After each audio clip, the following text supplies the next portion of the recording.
Kenny, I like to start this episode with a disclaimer, actually. Disclaimer. Yes, a disclaimer, Kenny. As you may already know, my Atlanta Falcons have dropped our new uniforms. Hey, yes. Yes. Proceed. I will let you go first. Because, buddy, I seen something from a division rival that says y'all gonna have to want all the smoke with them. Now, here's the thing. Personally, the only thing I don't like about the uniform is that the ATL font is way too big. It looks like a high school uniform at that point. Otherwise, I'm a huge fan of the side striping. And I'm a huge fan of the combinations that we can possibly make out of these uniforms. Especially the fact that we finally have red pants that are not color rush. However, I would also like to address the elephant in the room. Our gradient alternates. Now, personally, Kenny, I'm a huge fan of the gradient alternates. Why? Because I like gradient color. So, Well, now, I thought that the scheme was a great idea. It's an inspiration of the mantra for the team, Rise Up. In which it makes perfect sense to wear black pants with those jerseys because it starts black at the bottom and it eventually gradients into the red. Somebody called them FUBU throwbacks. And now I understand why white people shoot up venues. Makes perfect sense now. Because that's exactly how I felt when I saw it. I wanted to shoot shit up. Hey. So, I say that to say this. I am at the point in my life where I am done arguing with people. I'm just going to swing on you if I see it. Plain and simple. I'm tired of it. I'm tired of the disrespect. I'm tired of it. So I'm just swinging on you on site. And at this point, because it's coronavirus situation, I believe they are not arresting people for assault. And I have tons of pent-up aggression in me. I'm going to raise you that with this. Did you see what the Carolina Panthers tweeted? I don't give a shit what the Carolina Panthers tweeted because they haven't beaten us in a decade. Well, I do. Would you like to know what they tweeted when the video of y'all's uniforms dropped? Well, so it was the fucking longest yard meme machine outfits? Yes. Yeah. Ha. Very funny, motherfuckers. I was like, oh, the Panthers are getting messy. I say that to say this. Y'all have 2 chances to beat us this season, and y'all fucking won't. Well, what if they beat y'all? What if they beat y'all with those Mean Machine jerseys on? Listen, they don't have Cam Newton. They don't have anybody to throw it to. They don't have much of a defense because Luke Kuechly retired. They got Teddy Bridgewater. They are, listen to me, Kenny, fucked. Because who does Teddy Bridgewater have to throw it to? DJ Moore. The defense rests. Fucked. Now, DJ Moore not bad. CJ Moore's not good either. He's all right. Curtis Samuel pretty good too. Who? Curtis Samuel. Who? They got Christian McCaffrey. That's it. And he can do so much. They lost Greg Olsen. Exactly. Say it with me now, Kenny. Fucked. Christian McCaffrey is 3 receivers by himself, though. So. Is he? Yeah. He kind of is. I would have said that too, Kenny. Whatever helps you sleep at night, they're not beating us. Probably ever again. Honestly, I don't care if they beat y'all now. I just think it was funny when they tweeted it. I was like, oh, they being messy. Who's running the social media accounts? Somebody is in the tone, not Karen.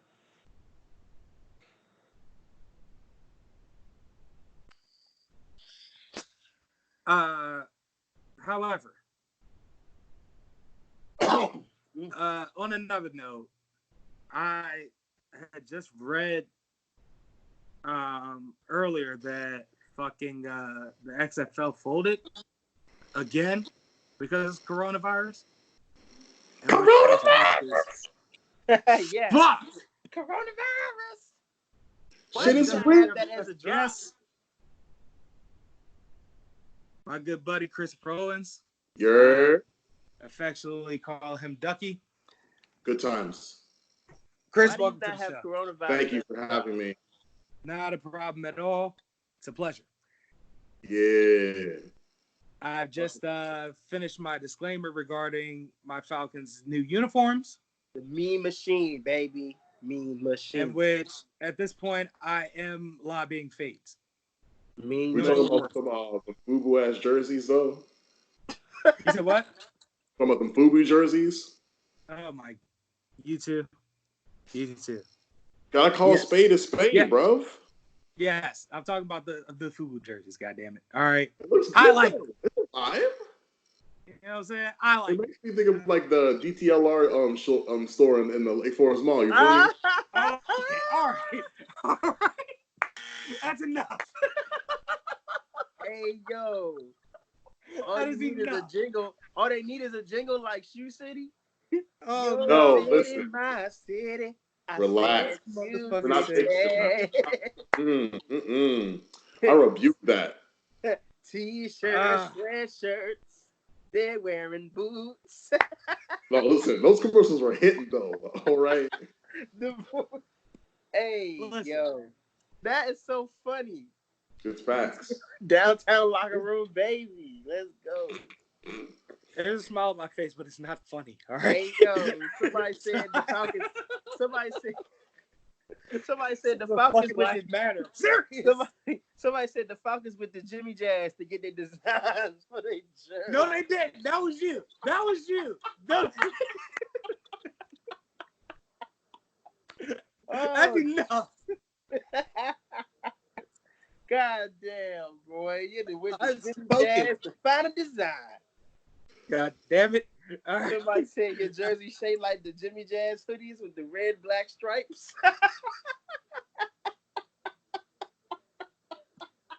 Ooh. Don DeMarco. Hey. Guidelines. I hate y'all, man. Speaking At of any that, rate. we gotta talk about them Tory Lane's quarantine parties, yo. Them things. All right, so Later. you boys know how I feel about those. Yeah, we know how All I you. want to say is that However, however, yeah, I have an however now. okay. I heard that the likes of one Lexi Lockhart and Alexis Texas made an appearance. Yes. In which, okay, I see. I get it now. Hashtag a lot of lotion. I get it. Hashtag a lot of lotion. All I can say is that I don't know why I'm even surprised that Tory Lanez is a part of the Susio spectrum. Who knew? Who knew? Hey man, who would have guessed? Never know. Who would have Blew my guessed? mind too. So yeah, that's. It's a Canadian thing, maybe, perhaps. Perhaps. Right. At any rate, XFL is folded, in which, god damn it, that sucks because that was a breath of fresh air. Because listen, I am a Falcons fan, but I am also a disgruntled Falcons fan. So the XFL gave me options because I didn't have a favorite team because it was back in its first year. So it kind of compelled me to like anyone. Right. So I think that's what I'm going to do for sports from now on, guys. Okay. I think I'm just going to be a fan of all the teams. No, don't do that. That shit is bad. And, like, that's coming from a person who sucks at all the sports. Like, I played baseball in 3rd grade, trash. And it was to the point where my own uncle, like, said to my father, like, Kev, like, it's not even your fault. The boy sucks. And I'm like, bro, what? I'm right here. I'm just like, Jesus. And then I did what did I do? I did soccer in 9th grade. We lost every game that season. Every one. And like I only joined the team because it's like, bro, if you don't play for this team, we can't play at all. And I'm like, well, if you put it that way, I guess I'll play. We were so bad that the coach's like elementary school son was at every practice, breaking all our ankles. And I'm like, this white child needs to go somewhere before I yellow card him out the field, bro. What is wrong? Wait a minute. Time out. I need a quick time out because I now I'm confused because you're a mere what? 2 years younger than us? I'm 27 now. Okay, I turn 29 next month. Right. Yeah, 2 years. How in the hell were we terrible your 9th grade year? Well, remember, I wasn't in Gaithersburg High School in 9th grade. I transferred in 10th grade. You know what I'm saying? I forgot about that. Yeah. You already know the vibes, okay? I was like, wait a minute. Gaithersburg soccer team has never been sloppy. Nah. I didn't play for none of the Gaithersburg teams. I didn't even dare step into that arena. Like, the only, like, basketball team I played was on the church league, and that was a stretch, okay? Honestly, you could have made our basketball team in high school. Jesus. But listen, you could have. Because, listen, our coach, at the time, Coach Perry, yeah, when he was coach at the time, he offered a spot for me. Wow. Okay. You need a body. But that was because I literally busted the bench's ass in basketball class one day with ones that were not really supposed to be there, but they were there for the credit. Mm-hmm. So it was me, this girl Lucy, who I shared the same birthday with, this one girl, Sina, I think her name was, Jimmy, may he rest in peace. What's up? And then me, and literally right. I essentially depended on Jimmy. That's an NBA Street lineup right there. Son, listen to me. They cannot stop the 1-3-1, Chris. They couldn't stop the 1-3-1. It was the funniest shit ever. You should have been there. I really wish I could have. Oh, man. At any rate, live via satellite, it is Gorilla Gang Podcast. I am your foul mouth. Half of this show, Young Raspy God, Carlos Crawford, a.k.a. Chim Music Charlie. You roll the J's, and we will smoke them. Yeah. Whoa. A.k.a. Thick Flair. Bottom line for these people right here is, if you're a man, you don't cry about it. You take life, the ups and downs. If you're a real man, you never go down, you stay up. That's why I'm the world champion. That's why this sports coat costs $800, and that costs $200. And I don't know what that costs. I'd be ashamed to wear it. That's why I wear lizard shoes and a Rolex watch, and I got a limousine sitting out there a mile long with 25 women just dying for me to go. Woo! Woo! Yes! A.K.A. Snack Miller. Beautiful. Beautiful. Pacing back and forth and wait until they pass the torch. Life a bitch, about 40 in the sad divorce. Voice is hoarse, getting harder to speak. remarkable things. I'm talking about steak and cheese. I saw him caught on the leash. We walking, common to sleep, and coughing, talking to Stephen Hawking. Even we see it often. AKA Gelato Graham. I remember I went head to head with Roger Laupak in what they called a smoker's duel. It was a pre-game contest in which who could smoke the most doobies in an hour. I won that, and we beat Roger and his cowpokes 48-3. Ouch. AKA Haystack West. Sheriff, this caller is still out here. Why are you bringing us in? Because believe it or not, somebody's out there trying to take advantage of the epidemic. Philip Parsons, he's wanted for the stagecoach robberies that's happened in the past week. His last hit was in the Heartlands, and there's another train in that area headed to Cherry County in 2 hours. So you may want to leave now. The ball's on him, right? I'm going to go check on Mama, make sure she ain't come down with nothing. But what about Rooster? Dad may be a jackass, but he's also a vet. He knows how to survive. Nobody needs to worry about him, per se. Good point. Huh? All right, Moose. Let's go ahead and saddle up. Go ahead and introduce yourself to these fine people while we're at it. Man, they always getting us into something. I'm tired of doing all this work. Next, man. You first. I guess I'll give it a shot. My name is Kenneth Whitaker, a.k.a. Hendrick Soul, the original owner of the Millennium Falcon.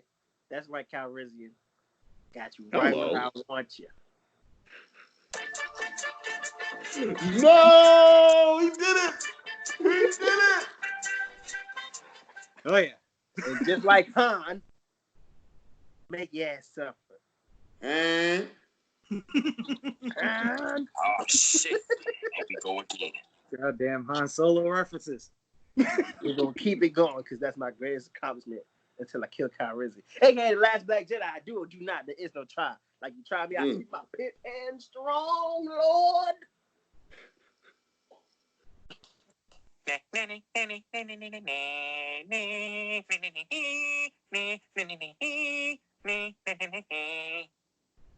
Will you be needing powder, Kenny? Yes. Baby powder. Powder to the people. Black Come on with it, powder. Come on with it. Ladies and gentlemen, last week the Scottish guy died. So the last time I'll be singing Black Hot Rod. And I'll be playing his music for him. Bless. This is the only way to send him out. Nah, we'll do the That's a terrible idea. Keep going. Left swipe. That was not going to go well. It was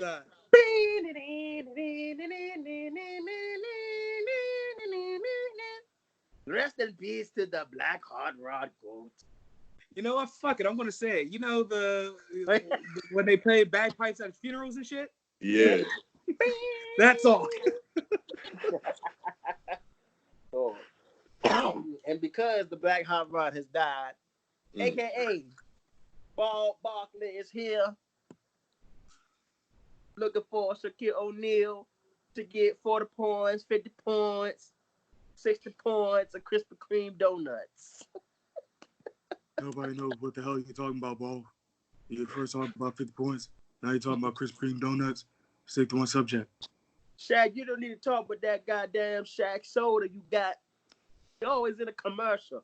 Doing commercials all day. Oh, yeah? Shaq food did better than your entire career. I didn't have the Wayne Wade and Kobe Bryant coattails to ride.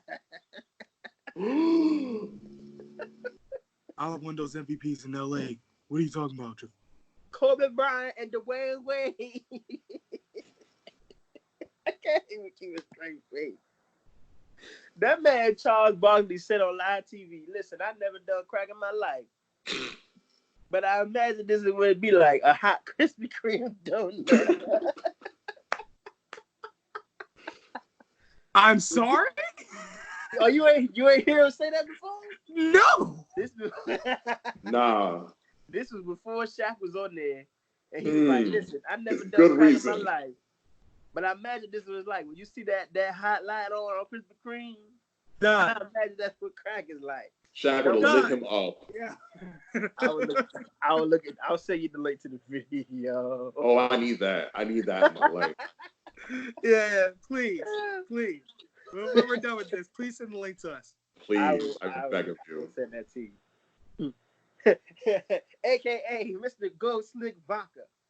0.08, yeah, motherfuckers.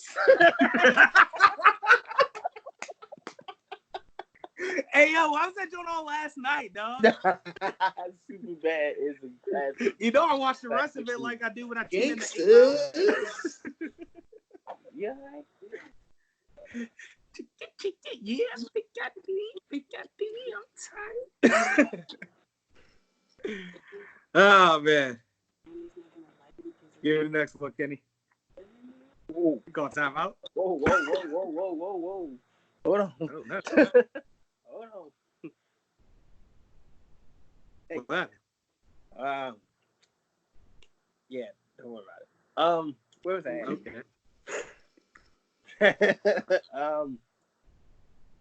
Yeah, Just finished Mr. Ghost Vodka. yeah. There you go. Get it back on track. Hey, There you go. not your man, I'm a sad. Ooh, yeah. See, everybody's got their noses up in the air, worry about this coronavirus. But one thing that the Nacho Man isn't afraid of, he isn't afraid of a little cough and sneezes. Yeah, because I've been sneezing and coughing on hoes my entire life, Mean Gene. See, every time a hoe That's gets a scary my thought.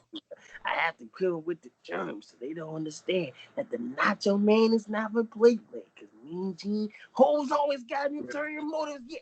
But what they don't understand is that the Nacho Man is always 3, 4, 5, 6 steps ahead, snapping hoes' backs like Slim Jims. Oh, yeah. Ladies and gentlemen, that was Nacho Man, I'm a Savage, live from inside his Nacho hazmat suit. flavor Slim That's Jims. right, I am also inside it as well. Back to you, Brain. Yeah. AKA the very sexual, the very tight, Very tight, yes. Austin Powers Faja. Wait, Faja? That is Faja. Ah. Oh. English. Yeah. Lower the globe! Lower the globe! Congratulations, idiots! You succeeded and turned me to a freaking Jack in a Box.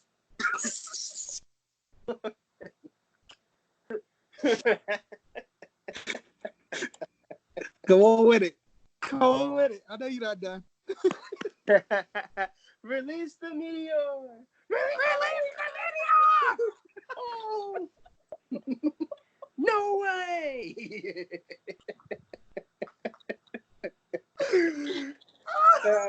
Despicable. Hold on. Let me try to find my balls, for God's sakes. 1, 2, 3. Okay, I'll...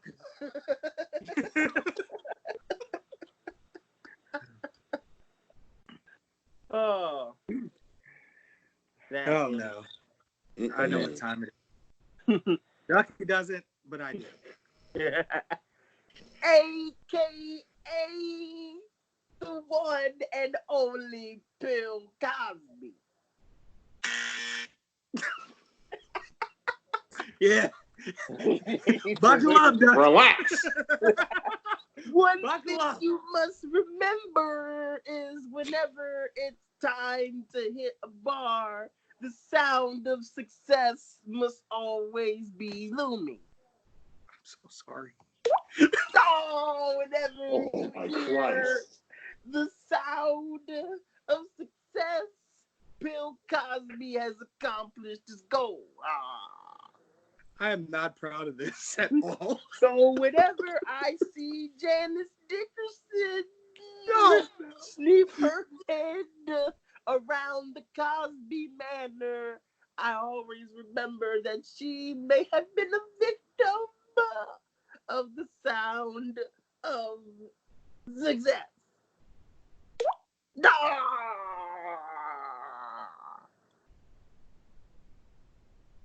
This is all my fault bringing in that sound effect.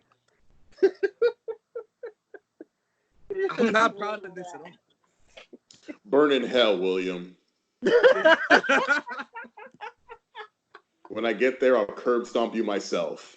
He said burn in hell, William. Thanks for ruining 10 years of my life. No. Not thanks for ruining. Thanks for wasting 10 years of my life. Oh my God. You were a fan of the Cosby Show, weren't you? A Different World, the stand-up.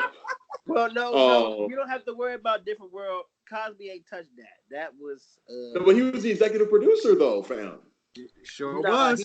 He let that go to Open your third act. What's her name? They said he wasn't really on the set though. Like they say he was never really there. His money was flowing through its veins. So like, it's blood money or rape money. I don't know. It was not blood money. It's Quaalude money, whatever. Oh God. So, would you like something to drink from the bar?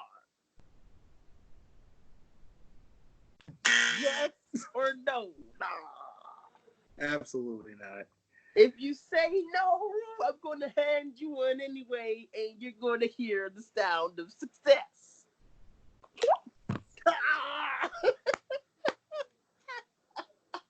Chris, you got any AKs? I have 3. Do you need the sound of success? No, thank you. No, thank you. Well, come on with it then. I got that water. You heard? Oh. I got that cap on. No cap on. You heard?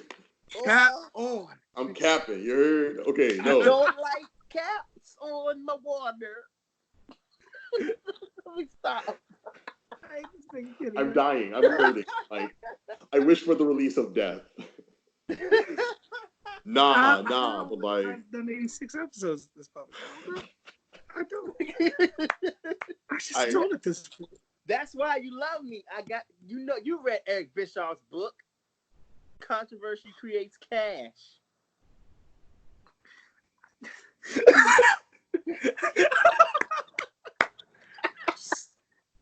I'm only reeling because I know that he. Nope. Go ahead, join in. Do it. Yep. It's all right. Damn that buzzer. Damn the buzzer. Damn the buzzer. No. The buzzer does not control you. Okay. All right. So like, hello, internet. It's me, Chris Kennard. Hello, internet. It's me, Chris Kennard. Say my name twice like I'm from South Korea, a.k.a. the K in K-pop stands for Kennard Pop, a.k.a. Owens Dance, a.k.a. the Afro Coast Hardcore. It's me. I'm here. I just got 2 right now. Next time I'll have 20. He said 20. Let's get right to it, gentlemen. Now we're back. And you're always welcome to use the sound of success if you so choose to. Right, never. Got it. No, he knows. Just in case the audience does not know. Never. Just not gonna use it. By choice. At any rate, WrestleMania, guys. Wowzers. Oh yeah. That's what I have to say about that. Let's start with the first night. I got a lot of mixed emotions about this. We'll start with the first night. I'll pull this to the main line on the first night was the Boneyard match. I heard about the Boneyard match. I heard I was on my feed like, what the hell? Oh my lord! Mm-hmm. It was a brawl. However, the additional druids didn't understand that part. Yeah, even though I guess it's a reference to the Muhammad. They didn't have a purpose in the match at all. No. However, them fighting on the top of a barn. AJ getting put through a wagon of some sort from the top of a barn. That was fun to watch. Then he gets tombstone. Then he gets buried. It kind of took my attention off the fact that we had to get Biker Taker to do this. We all know that I am a huge fan of Western Mortician Undertaker. Yes, with the big ass fucking vibes. You know what I'm saying? You were very it was going to happen eventually. You know what I'm saying? The way that everybody's characters are going, like, we were going to get Biker Taker back at some point. You think so? For real? Point. Yeah, because, like, once Taker's streak was over, for real, it was only a matter of time before we saw Biker Taker. Okay. Yeah, because that, allure in the dead man phase is at this point shattered. It's pretty much gone. Okay, like, they use it as like a novelty trick now, and it's not doesn't work. Repertoire. I just fucking hate Biker Taker. and plus the fact that no crowd, like, you really want him to come down as Western Rotation Taker and do the slowest WrestleMania entrance ever for Undertaker? You bring a very valid point. Like, half of Taker's allure now is the entrance. From the motorcycle up to AJ Styles. So what about it? Listen, at least they added shit talking between that walk. At least with this one, we got to hear him talk mad cash trash. Yeah, that was fun to watch. That was fun to listen to. Because we felt forget. Which was also pseudo racist because he kept calling AJ Styles boy a lot. Yikes! Wait, AJ Styles. Wait, hold on. AJ Styles is colored for real? No, he's AJ white. Styles white though. But I need to confirm this. But I need to confirm this. Hold on, because like he could be on some Drake shit, low key. Nah, it was definitely two white people. One of them was definitely white. People. But the way that Taker was saying it, it was like you could tell he'd been doing it for a long time. Come on, boy, get up, boy. Yikes! Like he said. You know what? It's because AJ's from Georgia. That's why. Yeah. Bingo. Two good old boys. Two good old boys. Undertaker from Texas. And Undertaker's Blue Lives Matter. So there's that too. Shut up, for real. Hate to kill that for you. Yeah. Wow. Undertaker is Blue Lives Matter. Dream is shattered. Listen, if we want the Last Ride documentary on the network, buddy. The point of this podcast. Oh. The point of this podcast is not to kill dreams, because if we did, a lot of our favorite wrestlers are racist. But that's neither here nor there. That's fair enough. Gotta hear both sides. You give me a name, I'll tell you if they're racist or not. You know what? I distinctly recall like seeing Bobby Lashley on Hot 97, and Ebro's like, "Bro, Donald Trump though," and he's like, "Yo, don't make it hot, and I'm like, "Excuse me, sir." I beg your pardon, Bobby. Oh, Bobby. Very interesting. Oh, Bobby votes Trump. Oh, he votes Trump. He was trying to be like, and I'm not trying to make no allegedly.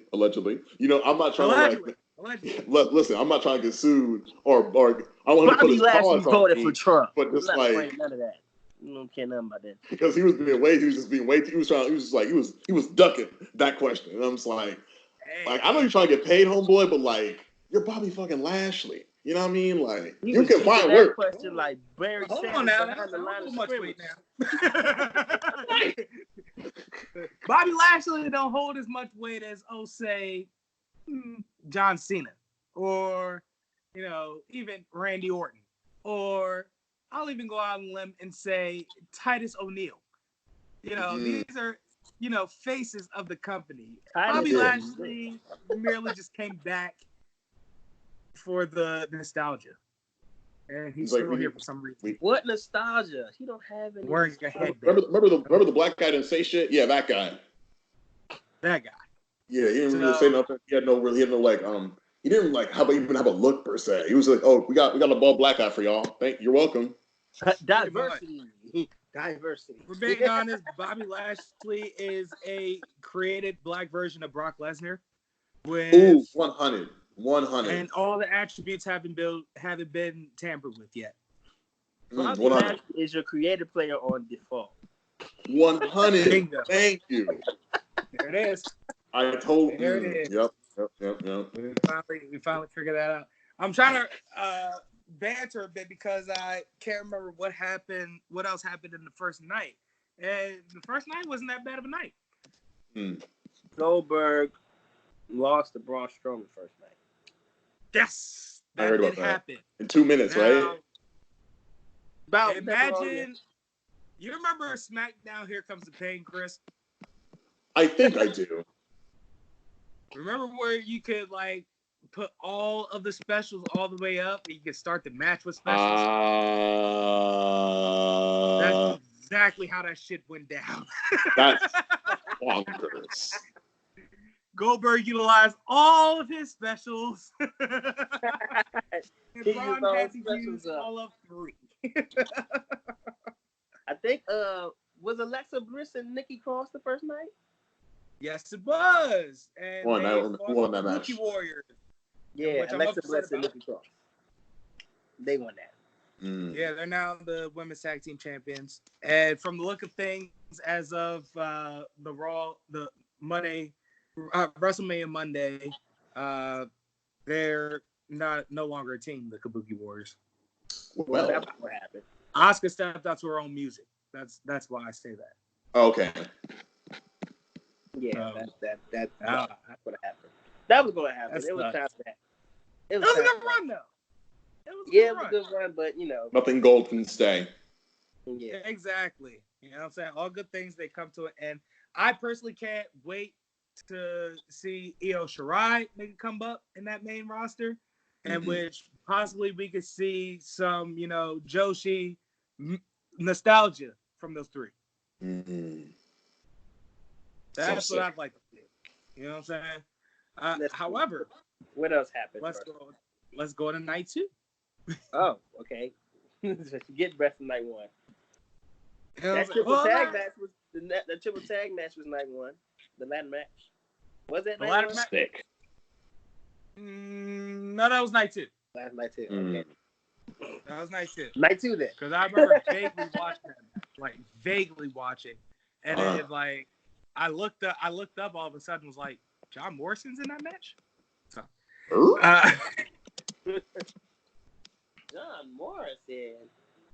John Morrison. Now listen, this ain't no make-believe. Probably the wackest entrance ever. Damn. The more I see John Morrison, the more I miss Melina. So there's that. Like low-key, I didn't even know who you were talking about when I first heard it. And Johnny Nitro. Johnny Nitro. From Eminem.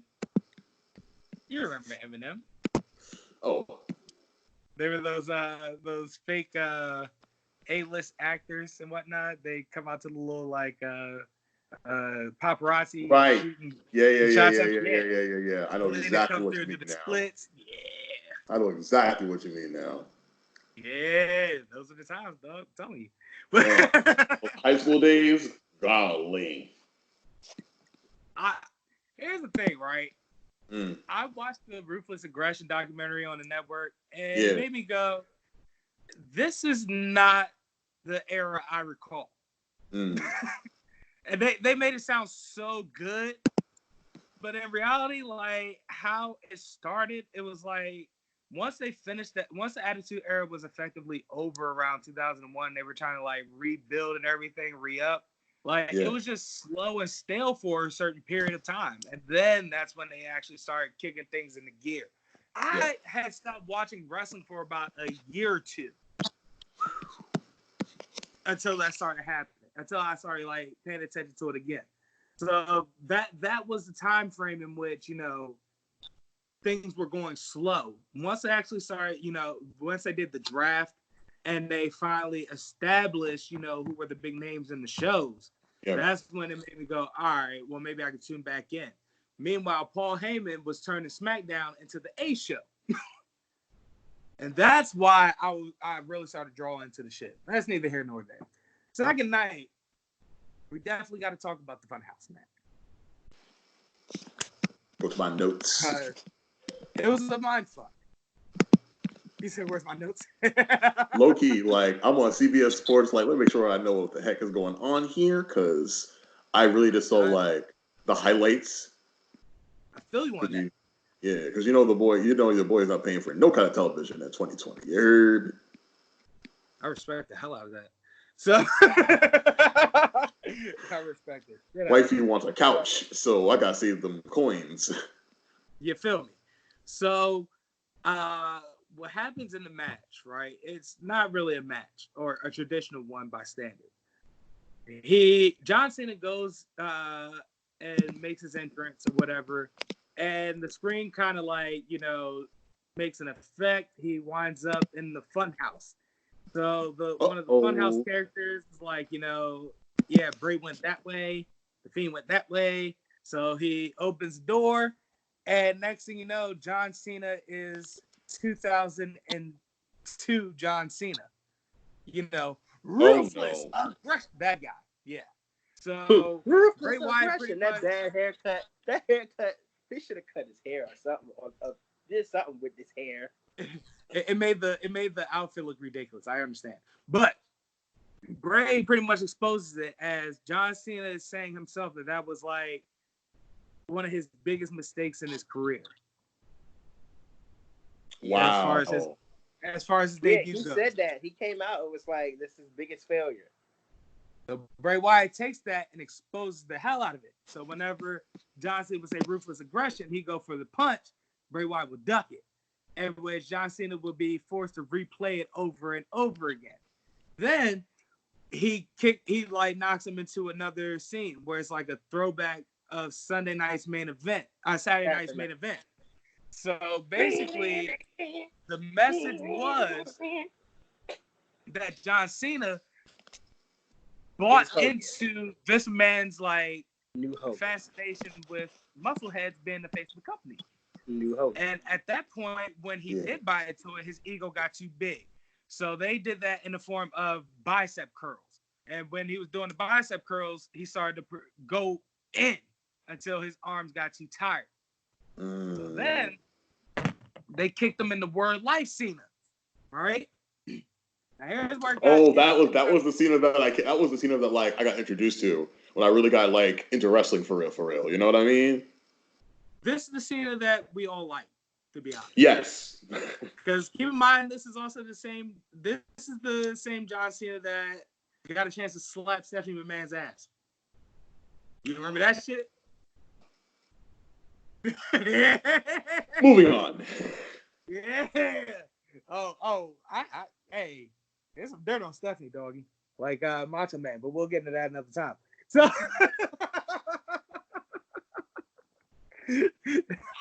So, what the message here was that John Cena was somebody he was not during this stage. Like, this wasn't really him. This was a matter of pandering, and no matter what he said, because it was like a situation where John Cena was forced into talking in the rhymes. So, like, everything he said rhymed. It was like a bar. So John Cena gets these bars off, and Bray Wyatt pretty much is like, yeah, you thought because you're not even who you claim to be, pretty much. And then they kick it into like alternative universe where it's like Bray Wyatt's Eric Bischoff, and he's wearing the Wolfpack NWO shirt. So then he introduces Hollywood John Cena. And the Hollywood John Cena comes out in the black and white NWO doing the Hollywood mannerisms. My. Yeah, I'm telling you, though, this match was a psychological thriller, B. So this was the exposure that John Cena isn't as clean cut and good as he seems to be. You know what I'm saying? Yeah. So it's like a fact of the matter that, everybody loves John Cena, but in reality, he's a pretty bad character. So that's what Bray Wyatt was was exposing in that setting. Then he takes it back to 6 years ago when Bray Wyatt was supposed to receive the torch from John Cena, and John Cena pretty much reneged on it. It's like, nah, not this one. Essentially. And eventually buried Bray Wyatt.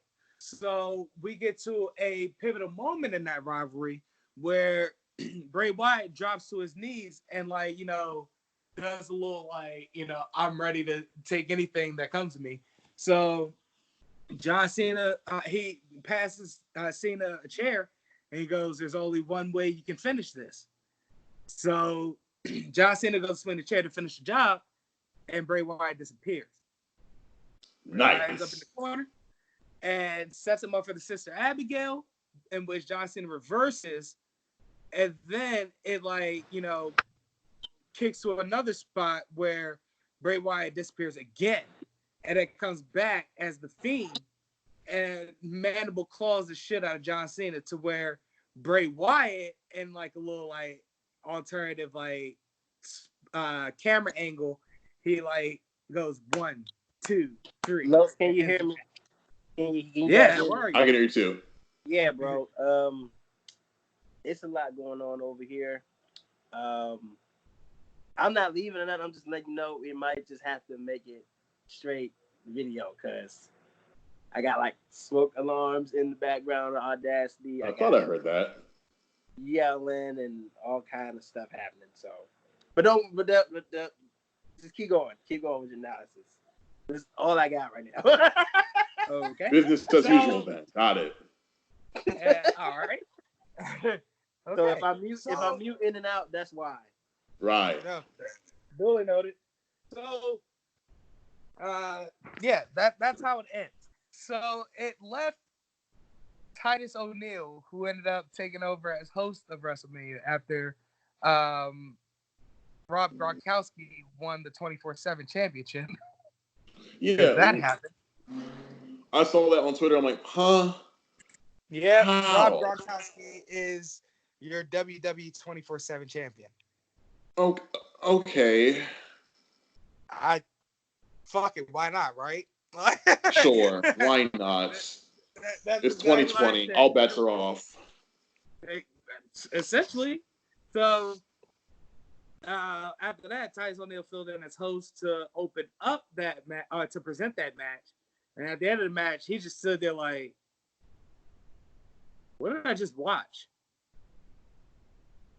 And then like literally just cut the commercial. Yeah, I had to watch it back, bro, because I was just like, bro, what did I watch? Because at first I was like legit confused, but then after I watched it, I was like, okay, it makes more sense. It's a mind trip. I'm like, okay, cool. That's what I told. That's what I just said. And part of that was because we were all on like Discord, so I was pretty much listening to what y'all guys were talking about, so I couldn't actually really listen to what was taking place in the match. Right. But once I went back and watched, I was like, okay, I like this. Now that we're done talking about that, I want to talk about this match. And you know what match I want to talk about. One. Edge versus Randy Orton in the last man standing match. Wow. My God, Edge did not miss a beat. 9 years, not competing. He did not miss a beat. Wow. Buddy. Sorry. And this is how great Edge is. Before Edge retired, I hated him. Oh, same. Super same. Hated Worst him. heel ever. And the greatest, it was greatest awesome. heel ever. When he came out that next night and was like, I have to retire, I was like, no, you can't leave. and that's how you know you have a great heel. When you hate the motherfucker, but when he leaves, you're sad. Right. Because he's gonna fill those it's boots. It's not the fact of the matter that you hate him. Well, yeah, it is, but it's also the fact that he can get you so invested. The hell out of him. Yeah. Yeah, that's what I felt about Orton when he was the heel. Yeah. Yep. Exactly. That's you want to talk about a stroke of storytelling genius? Man, that match. And the turmoil that Edge is going through that whole match, oh my goodness. He's selling that being old, which is crazy. That's what I'm about to say. It's like, wait a minute, what? Like, because you say that out loud, and I'm like, That's not a thing. What are you talking about? That he wasn't wrestling for so long. It was so great, bro. Yeah, that's what I really enjoyed about it. Like, it wasn't necessarily father time. It was mostly ring rust. Ooh, and okay. Even in that ring rust, like, he still tore down the house. It's kind of like Shawn Michaels. Oh yeah. You know what I'm saying? When Right. DX faced Kane and Undertaker, like, Shawn Michaels was the only one in the ring that looked like he still had it. And he had been out of the ring for the last decade. He aged really well. If I could say anything about Shawn Michaels, like, you would have never guessed that. Like, he was like ancient. No. Like, it was really like, I didn't see the whole match, but just seeing like the clip of like Shawn Michaels versus Ric Flair, it was like, bro, like, turn the camera off. Like, I don't want to be seeing this right now. With that being said, Shawn Michaels has been stellar in 3 different phases of his career. 100. And that is absolutely amazing, because that does a lot. In the first half of his career, he was a much more high-flying, entertaining, technical wrestler. Mm-hmm. In the second half of his career, he knew that age has caught up to him, as well as his injuries. So he became more of a brawler, but he still had, the high-flying ability. Yeah, cool moves. So cool moves. And at this stage of his life, he's showing that it's like riding a goddamn bike. It is. If you have it, you have it. Exactly. If you still got it, you still got it. And damn it, does he still got it? He probably got it better than Trick. Insane. That's the amazing part about it. So I say that to say this. Edge's ring rust was still like pristine as compared to, your regular schmegler wrestler. Yeah. He looks rough. Like, you look at him and you're like, oh God, like, where did they drag him out of? Yeah, like, if you watch the match, I don't think it was the same person. I'm like, that's not him. Is that him? What? Definitely, it is Edge, but he just looked like he gotten old. Like he'd been through a bender, kind of old, Yeah, like one of those type of deals. He hasn't. That's the irony of it all. The crazy part about it is that we last saw Edge on, well, at least WWE Network television a good 2 years ago. No kidding. With the Edge and Christian show that totally reeks of awesomeness. Oh man, that was a fun show. Edge and Christian, you could tell that they really are the best of friends. That's what nice. Really made the show. You know what I'm saying? Like, the fact that they came together and could, literally build off years of friendship and chemistry. Yeah. And just do whatever they want in the show as far as sketches and shit goes. Yeah. In which they had a very fascinating tidbit or mainstay in their show called the Chump Stain Challenge. So throughout the season, in which Charlie Caruso will host it, and I love me some Charlie Caruso. So she would host a challenge between these two where they would do some type of mini game or trivia challenge in order to, win at the end of the season. So every episode they had one a segment with the Chump Stain Challenge. Yeah. First season, I believe Edge won. And in the second season, Edge could have won, but he essentially gave it to Christian. And that's what made it so funny about the show, because Edge was outright busting Christian's ass in these games. I don't even want the victory here. Yeah, so like it was fun. It was absolutely fun to watch. But even then, he still looked like he had just recently retired. And then you see him now, it's like his cheeks look like sharper than usual. I'm like, yo, what happened? Like, what have they done to you? Right. Hey, man. Look what they've done to my boy. They massacred my boy. Nah, but yeah, I mean, he got kids now, I guess. I don't know. Say less. Like, you know, you're trying to look a little old too. Like, you know Gerard Way from My Chemical Romance, right? Yeah.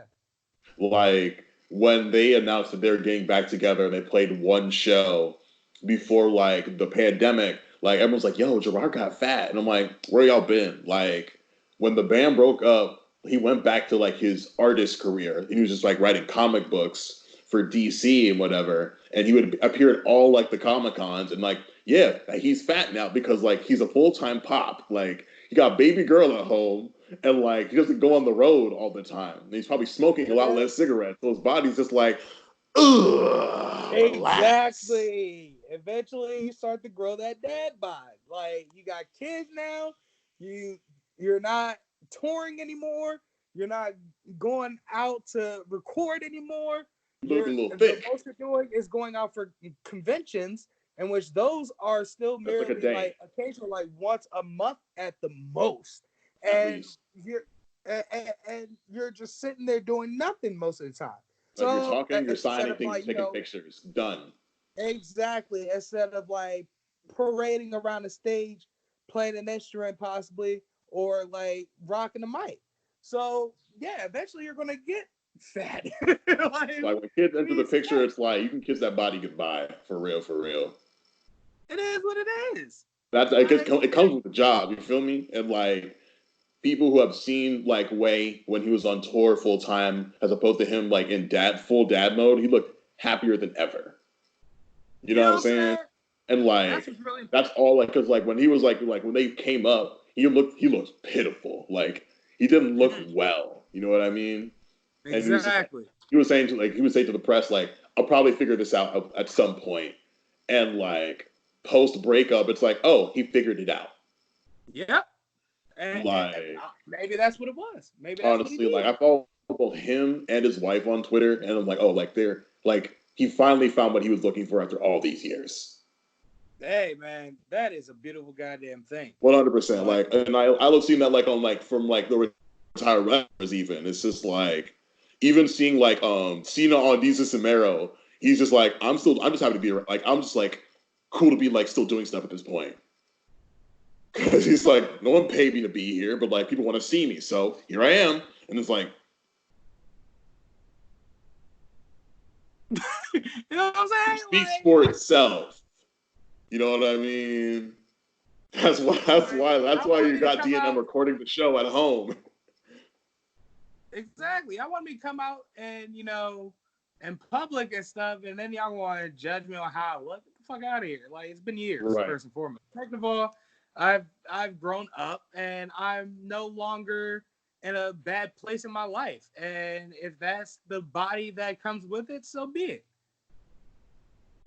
Honestly, like this is Zen. You know what I'm saying? I absolutely love that. And that's something I hope to achieve in life. However, that is what's really important, that he has a much better mindset, so they will be able to give us another tour, one more tour. Yeah, you know what I'm saying? Like that's like the whole like you already know those tickets were very expensive, but like everyone and their mama was filming the damn thing. Yeah, like even like when like the tour tickets went up, like the Jersey show, like you can forget about it. It was looking like, but you can blame Ticketmaster for that kind of stuff. You know what I'm saying? Like, because I have friends from college who who follow all the wrestling stuff, who put me on to stuff that I'm like, because like after falling, like I fell off of wrestling around the time like Batista started going to Hollywood.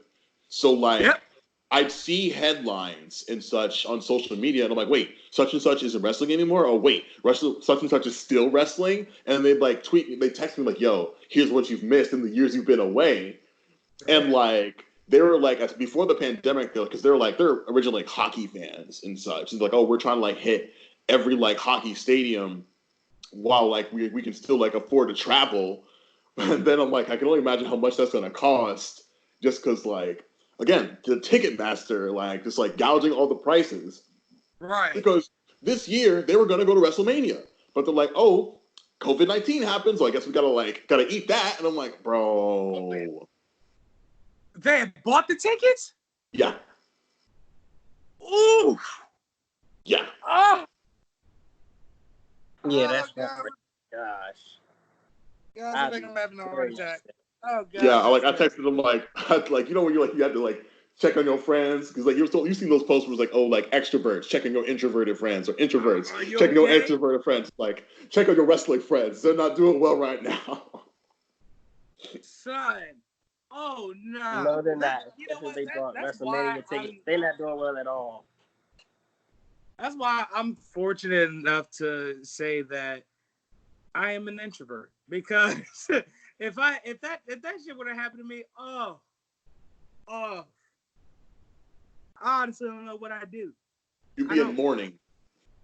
No, I'd snap. I would absolutely snap, Chris. Right. And I don't know what I'd do after that. That's not even a lie for real. Like, that's scary. Nah, man, it couldn't be me. That's why, like, I'm glad that me and Kenny went to motherfucking Raw 1000, and that shit went off without a hitch. SmackDown 1000. It was SmackDown 1000, wasn't it? Yeah. Whoa, Kenny. I'm glad it went off without a hitch because a lot of things could have gone wrong. Not only, with things that we have no control over, but things that we do have control over. Well, things that I had control over. We think we have control over. We had control over. We think. But I just enjoy doing the fucking most so much. Long story short, I brought a pen to the arena.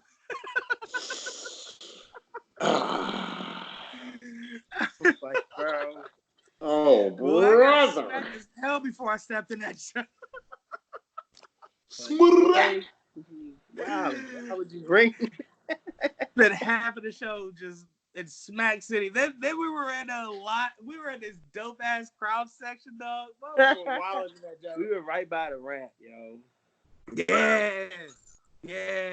Floor seats right, like a solid 2-3 rows near the ramp. And I don't know if you recorded it and watched it back. We ended up on TV. Oh, they caught you in the suite? Yeah. That's sick. Yeah. It's dope as hell, man. When the New Day came out, we were on there. Hey. I was like, oh, hey. You know the vibes. Like, we made it on TV, I believe you are very fond of the vibes. With that being said, I would like to say, oh, wait. Oh, right. Because I turned it all the way down. Like, what? we may or may not have missed that moment. Let's see if we can make up for it. You know the fucking vibes? Yeah. All right, there we go. Listen, if I was a savage, that'd be my ringtone for real. Like, that'd be my text tone. Because, like, a lot of my coworkers are younger than me, so I'm like, you know the vibes. And like, wait, what? And I'm like, I said what I said. It's just the Diddy and Odell Beckham stare down. No, for real. The kids are looking at you like. Right, because like, because you guys are like the senpais, but like, I'll be like, yeah, I'm 27. Like, nigga, you old, damn old head. I'm like, what? Wow. That's a thing. That's a thing. Mm-hmm. Hey, hold on. Miss me. I am not old. I am washed. There is a difference. I'm not old. I'm just smarter than you. When I see like the real OGs, like the 70-year-old dudes, like coming out, pushing 80, I'm like, yeah, you ain't old, bro. You well seasoned. You heard? Well seasoned. I'm like, yeah, I like that. Well, you fuck with me when I say that. They like that. You've Well, been in the 8. game for a while. You said, well, season. Old people are like tender meats and shit. What the fuck?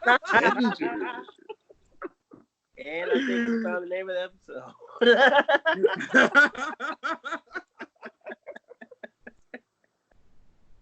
Oh God! Oh shit! No.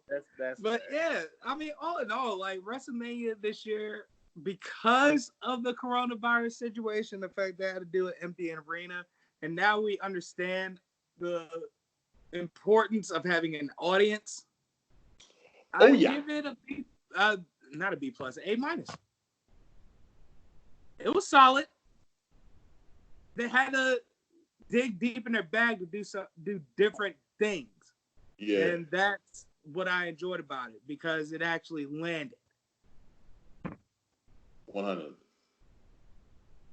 So I'll take this WrestleMania. However, I will say this though: in the next 10 years or so, if something like this would have happened again, and we had to sit and watch WrestleMania replays on ESPN and shit again, this WrestleMania would not age well. Yeah. I don't think it will. I can't even think 10 years into the future right now. Yeah, that's true too. Because we don't know what's going to happen. We don't know. Like, I'm looking as far as the fall, and that's it. You feel me? Yeah, they said they're going to have a new wave of this shit by the fall. And if we don't have a vaccine, pack it in. 100. That's a 100. I saw 2 streams with Fauci, the dude in DC right now. I saw one with the Zuckerberg, because me and the missus, we were just chilling in bed, and we got like the notification, and like, oh, Zuckerberg's going live, and she's like, click on that shit, I want to see. And it was like, what he doing? You know what I mean? And it was like, it was him like sipping water, and I'm talking to the Dr. Fauci. And then I saw the one with him and Decent Zamero, and they're like, yo, like, come through to New York when this is all said and done. We gonna take you out. He's like, oh, for sure, I'd love to. And shit. And just like, he pretty much said the same things both times, where it's just like, no matter what we do, like, we're gonna see 2 waves. And at the point where I'm at in the country, like, I was going to work, right? I did half my groceries. I'm like, okay, let me bike to work, get it in, get this bread. You know, I'm an essential employee and shit. And like, oh, I skipped breakfast, so I don't want to be late. I'm like, no worries. I'll go to the grocery store across the street, grab something cheap. I'll get going. I go to put the bike away. I take those public bikes and shit. I see there's a line out the door because they've gone to the point where they have to keep people out of the building because how so many people are buying shit on a regular basis. Like, if you came to my store, you would not think that like there was any pandemic because like these laborers are still working every day. Like, nothing has changed for them except like the traffic. And I'm just like, oh, it's going to get worse. Here's my thing about day laborers. I have a certain respect for them because 9 times out of 10, they're not legal. But and it's not even that. It's like these are independent contractors. You feel me? Yes. Because I'm like, hey, yo, like I'll talk to some of them. I'm like, bro, like the boss didn't send you home for today. He's like, nigga, I am the boss. So I'm like, oh. Essentially. B. C. The fact that they'll do roughly anything within their skill set to put food on their family table. I respect the shit out of that. Right, I have like, a huge respect for that. Some folks, like most of us, can't afford to wait for these relief checks. Nope. And they not waiting for it either. They going out to get it. And again, like I said, I respect the hell out of it. Because listen, I had to go back to my old job recently because I got laid off my new job. And I strongly consider just taking the unemployment because 100 it's strenuous. But I said, fuck it, why not? I actually kind of miss it there anyway. Might as well go Isn't back. that weird? Like, I'll be away from the job for like a couple of days and think, damn, like, I need to get back on the horse because, like, I've had too much free time. And I've just been like, I feel like it's been conditioned to feel that way where it's like, you need to be at work. And I'm like, but I'm not happy there. I work in the nursing home. Yeah. And they put me on self-isolation because of this cough I had. And I've been in the house for about a week and a half, and I'm at home like, damn, I need to go back to work. Cause I was about to say, way to get yourself out of work. But I mean, running up and down the walls and shit. Well, I mean, what I really missed about my old job was essentially working with my little brother. Like, that's tight. I Yeah. love my little brother to death. So it's like, you know, like that is my best friend, you know. So I enjoy, you know, riding along with him and, you know, doing jobs with him because he already know how I work, and he already knows that, you know, I'm not limited, but I'm to a certain extent.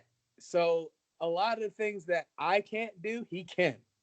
You got your back. Yeah. So like we just work well together, and he's like extremely patient.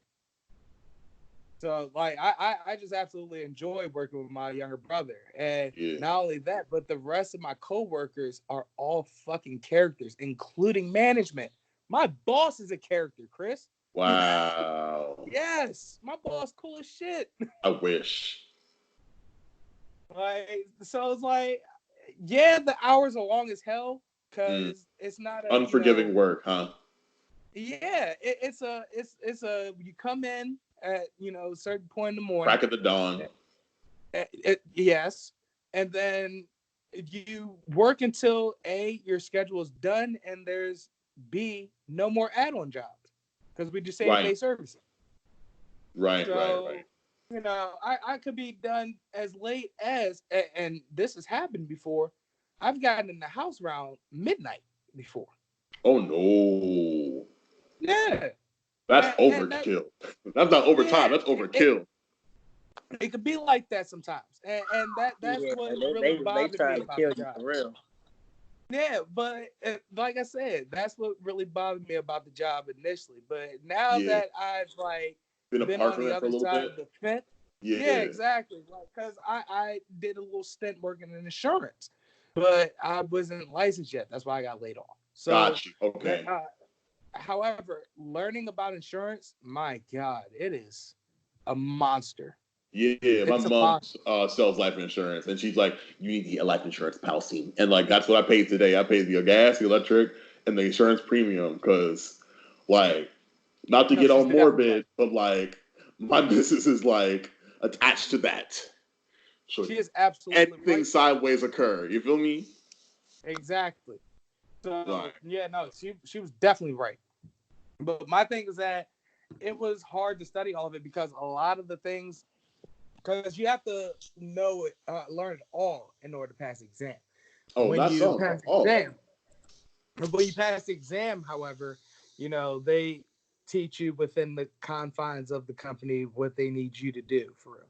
So, but in order to pass the exam, you got like have a well-rounded knowledge of not only life insurance but general insurance in general, property and housing, dwelling policies, things like that. So not only that, but a lot of those things are very similar in their policy and their like types of policies and what they cover and what they don't cover, and it gets very confusing. And that's what my struggle was. So it's like when I got laid off, I was like, this sucks, but it's kind of a bit of a relief a little bit. Yeah, let's let that brain rest for a little bit.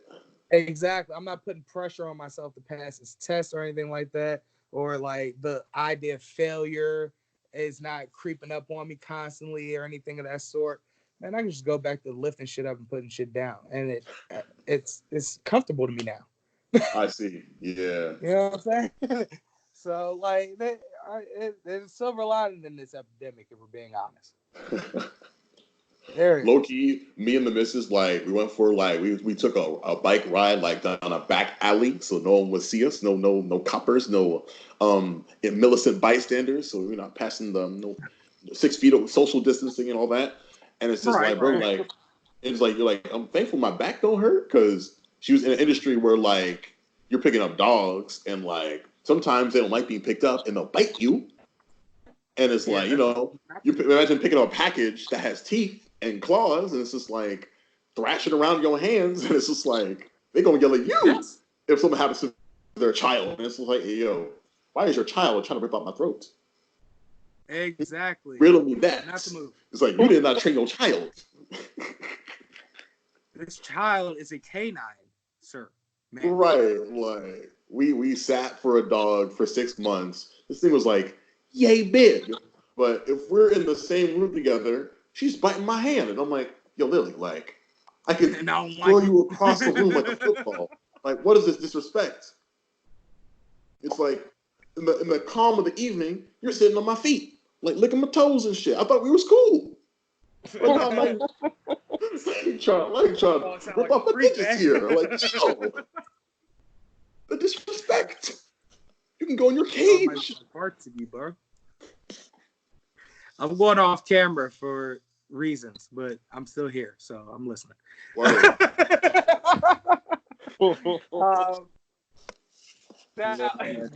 Shout out to Reason. You know what I'm saying? Reasons. I knew he was going to do that. Again, you know now, I actually had something I was going to say, but I am pretty drunk right now. So let me go ahead and do this real quick. And wait, I think I remember what it was. The main event for WrestleMania. Yeah. Damn, what was it? Let me go check. Hang on. Can he help me? Chris, help me. Versus Lesnar. Yeah, yes, right. There we go. I'm so happy that Drew Mac won that shit. So happy. Yeah.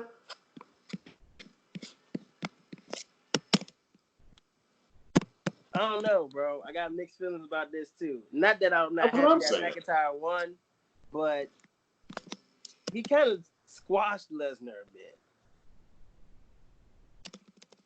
Like that's quite the adjective. Like, squash the man. Not like a whole squash, like a Goldberg squash and like Kevin Owens squash, but like a last minute squash. I understand. Yeah. But let me ask you this. Let me ask you this. What in the hell has Brock Lesnar been doing his entire time away? But he's supposed to do that. My case. He's supposed to do that. So he's bigger than most Drew people Mac he do it fights. to Brock Lesnar is a sign that he's not exempt from that shit either. That's the story. Yeah, but he's been getting squashed like the last couple of WrestleManias. He got squashed by Seth. Oh yeah, that's right. I forgot about that. They've been making him get squashed at WrestleMania. That's not a vibe. No, it's not. You gotta think of it like this. At all. 2 times he's been squashed at WrestleMania versus how many times he's squashed at WrestleMania. He hasn't squashed that many people at WrestleMania. He got cashed in against Rollins before. Yes. Then he got squashed by Rollins. Didn't he Correct. lose? No, he didn't lose to Reigns. He didn't fight Reigns at WrestleMania. Mm. Or did he? Now another thing is, this could be the cost of being a champion for an entire year and only fighting at major pay-per-views. So, listen, I don't feel sorry. I'm sorry. You just don't like Brock Lesnar, bro. That's not the case. I like Brock Lesnar. I just don't like how they have him bullying everybody. Like, he's supposed to bully people. He's an MMA fighter. Well, so is Shayna Baszler. And she been bullying everybody. And what happened with Shayna Baszler at WrestleMania? I'll wait. She lost, but she was bullying everybody before then. But was she not? How did she lose, Kenny? And because this is the most important reason. How did she lose? She lost by losing. No. She lost in a roll-up pin. So? All right? You don't roll up pin in MMA. Well, so that roll-up pin was to let Shayna know that you can bully all you want to, You're in my house, and this is how this shit goes in my house, and you can't do that. Take your shoes off at the door. Exactly. Well, I don't see a problem with that. Someone's got to play that role, right? Yeah. Exactly. And when Exactly. I don't mind Brock Lesnar playing that role. Well, he's a perfect heel, so there is that. Yeah. That's another thing. So, for him to lose in a squash match, to me, is poetic.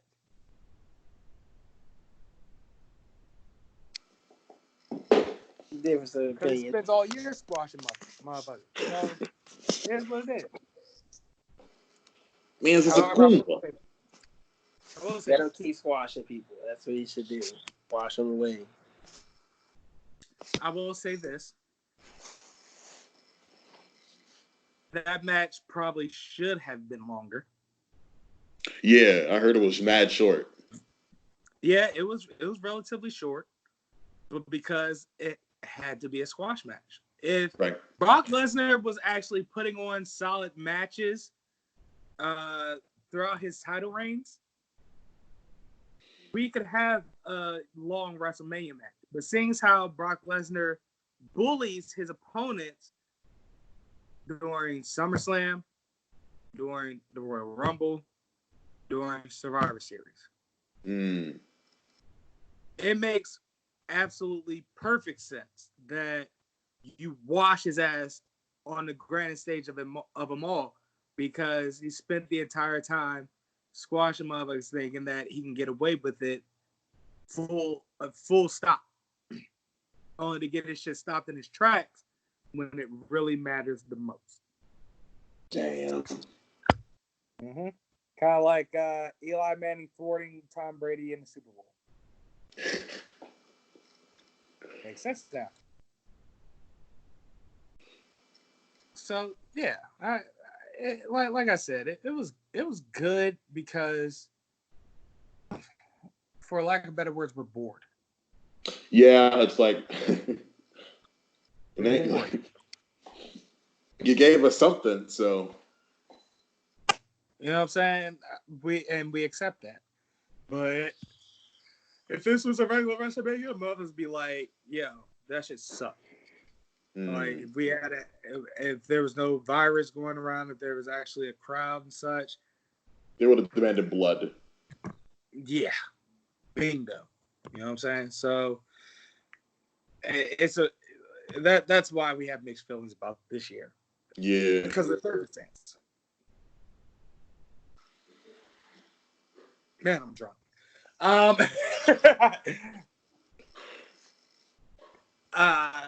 Otherwise, not really much. Actually, have I seen what the Texans have been doing lately? Nah. So they recently got rid of not only DeAndre Hopkins, but Jadeveon Clowney, some first-round picks, a couple of mid-rounders for this year and next year. It was like a long list, in which they got in return Laramie Tunsil, the offensive tackle, like maybe a couple of like solid role players, and late draft picks in this year's draft, and like mid-round draft picks in next year's draft.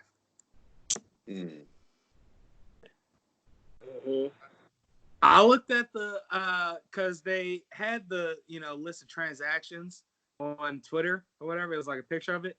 What's the price? I said, hey, this looked like my off-season in franchise mode. These motherfuckers were making moves, my guy. Buku bucks. Big money run. I'm talking about I have a franchise league on Madden, in which I imported a roster where they have a pool of legends. So it's a legends pool. I've created myself at quarterback, My younger brother is my backup. Kenny's my tight end. And my receiving core consists of Joe, Luis, Torrey Holt, Irvin Fryer, and Kinez's best friend Tyler.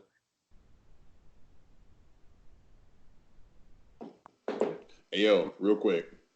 Easily the best offense in the league. And then my halfback core consists of Jim Brown, Christian McCaffrey, and damn, there was a third one. I forgot who it was that fast.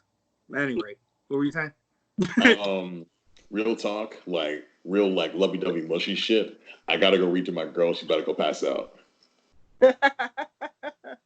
Hey, We understand. Yeah, she's like, we just finished iRobot.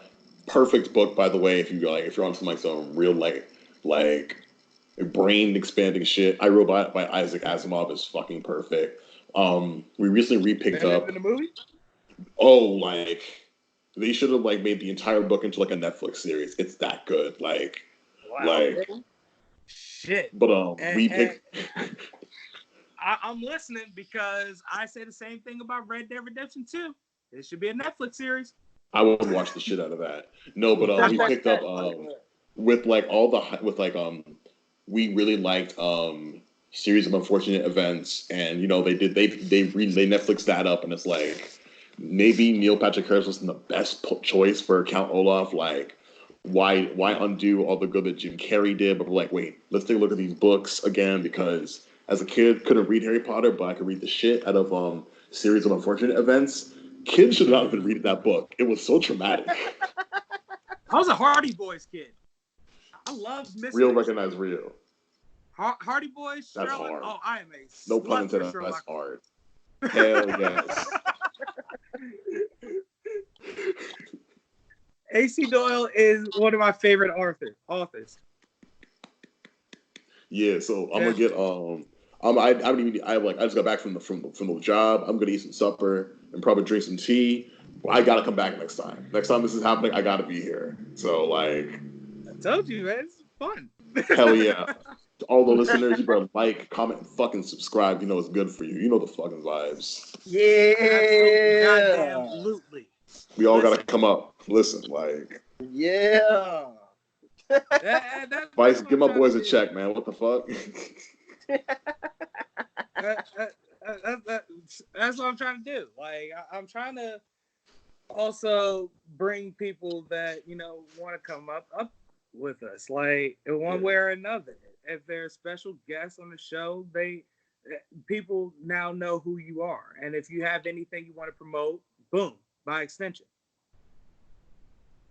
So, Cattering Canard podcast, Chris Owens on YouTube. You know what it is, and I'll make you a fucking playlist. You know how I get down, baby. Wash your fucking hands, drink your fucking water. You might die. That's real talk. Real shit. Also, similarly to your podcast. You already know, kid. Yeah, you already know. I'm gonna roll. Good evening to you both, sincerely. Absolutely. Thank you for joining us, bro. I salute you. Be easy, fam. Yes, indeed. What a time. So, Kenny, with that being said, final thoughts? I don't really have any final thoughts. Nothing's really got me really thinking about nothing. I just want everybody to stay safe. And yes. That's it. Yes, absolutely. Because at this point, it's starting to bother the hell out of me. You know what? Spring has started. I've never seen this many people out on the first day of spring. Say what now? You kind of broke up. Like I said, it's the first week or so of spring. I've never seen this many people out. Yeah, man. So that's another thing. It don't really feel like anything right now with where all this stuff happening. Can't enjoy nothing. Well, I mean, here's my thing, right? We as Americans live in a household that is riddled with all types of electronics and gadgets that can allow us to immerse ourselves in our own world for hours at a time. Yeah, you're like going in and out at the end. Like, I don't know what. Maybe if I do this. How about that? What's going on? Am I still breaking up? You can't hear me now? Now I can hear you. Okay. All right. But like, the sound is literally going in and out. I mean, at this point, you'll hear it on video. So, do you have subtitles on? Because I have subtitles on, so I'd also be able to read what you're saying if anything were to happen. See, subtitles. Turn them on, Kenny. What? What? Hold on, I'm gonna text you. Bro, the sound is legit going in and out. Like, woo. Like, I'm not even playing. Like, it's legit going in and out. Like, you'll start talking and then you'll like, well, not like fall out. Like, turn on your subtitles. Oh, yes, they do have that, don't they? Yes, they do. That way, when we do upload this video, we'll have this moment of you not hearing me, but everybody can hear me. Right. Everybody can hear me. Okay. Hey, the subtitles are working. Oh, Kenny. Whatever. All right. Well, my final thought is this, and hopefully the subtitles catch all of it, because apparently I'm breaking up, guys. My final thought is this. It's actually come to my attention, and Kenny, we've talked about this. My name's Kenny, not Candy. I told you I hope it caught up to all the words, but it happens. Yeah. So as a lot of you know, I suffer from depression and anxiety, both which are moderate, in which my anxiety may be a little bit higher. To pinpoint exactly how it feels, there are times where it feels like my brain fractures. So imagine that. However, in turn, as of late, I've been extremely irritable, annoyed with everything around me. And I just, I guess, want to take this final thought to thank the people that have actually reached out to me and genuinely, tell me, if you need anything, just hit me up. Even if you just need to talk to somebody. And Kenny, you're very good at, hitting me up just to check on me. And that is, you have no idea how much that means to me. So thank you. However, everybody else, thank you. Everybody else, again, I greatly appreciate that. That shows me that there's still some genuinity in this world. And that's something that I don't see every day. And it's one of the things that's completely debilitated me about society. And if I have come off like a, pompous asshole, I kind of apologize, but there are some people that at this point I feel like we failed them as a society because they've fallen into, beliefs and ideals that are just absolutely ridiculous. And it really gets on my nerves now because people are trying to be too woke, and which, again, take a fucking nap.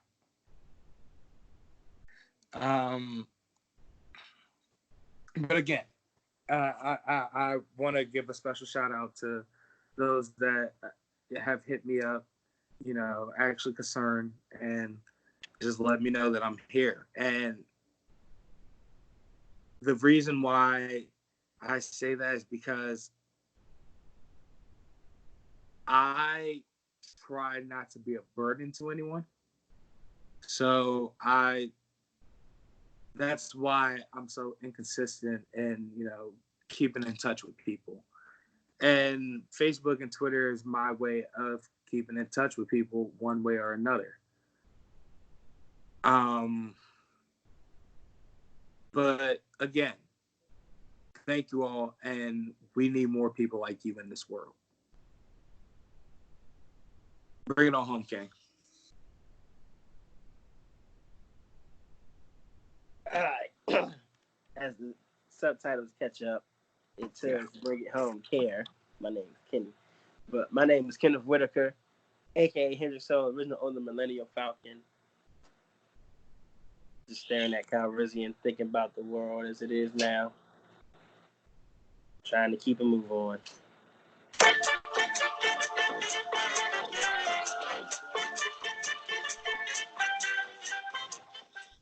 Even the music?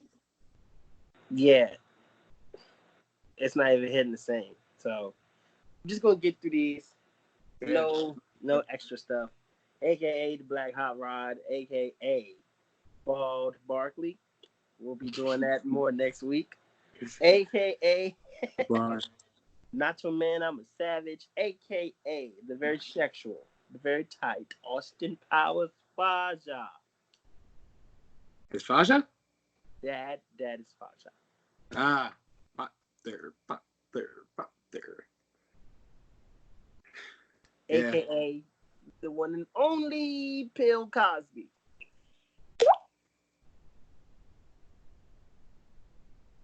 And with that being said, I don't know how your AKAs are going to go because...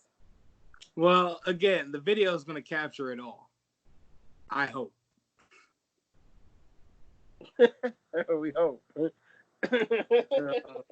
I'm running through all mine. I'm not gonna, I will say to you, speak clearly and definitively as possible, so your words don't get mixed up. Sure. Well, to bring it on home, my name is Carlos Crawford, aka Chin Music Charlie.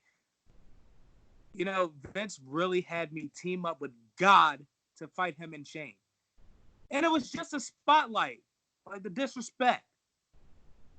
AKA Thick Flair.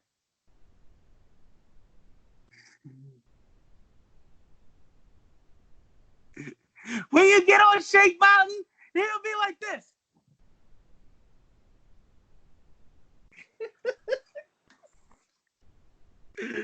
Man, I love that shit. AKA Snack Miller. I'm the moon to the sun, how I burnt you, turned you, back to you, always reverse you, curse you, witchcraft. You getting nothing but a whole lot of nothing but your motherfucking bitch ass. You simple as a whistle, never pick a side, shit you always in the middle, never down the ride. I was high like I'm born to fly, never die, I'm immortalized, here before your eyes. AKA Gelato Graham, One of these days, I'm going to tell you about the entire 24 hours leading up to my second championship win at Optimo University. I'll give you a hint. I couldn't see straight the entire game. All right, Kenny, let's put this last part to the test. AKA.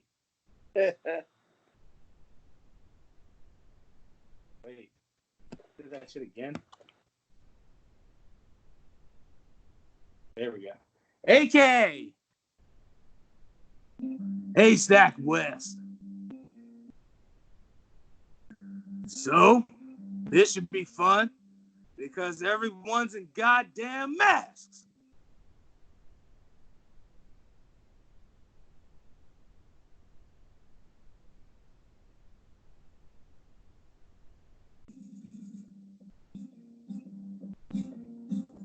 Oh. The subtitles were going so slow, I didn't even see it. It's like it's coming up slow. I'm like, bro, what is it? Like, it's not my fault, bro. The subtitles, it's not my fault. No, I understand. All right. Episode 86, we off this. Fuck internet connection.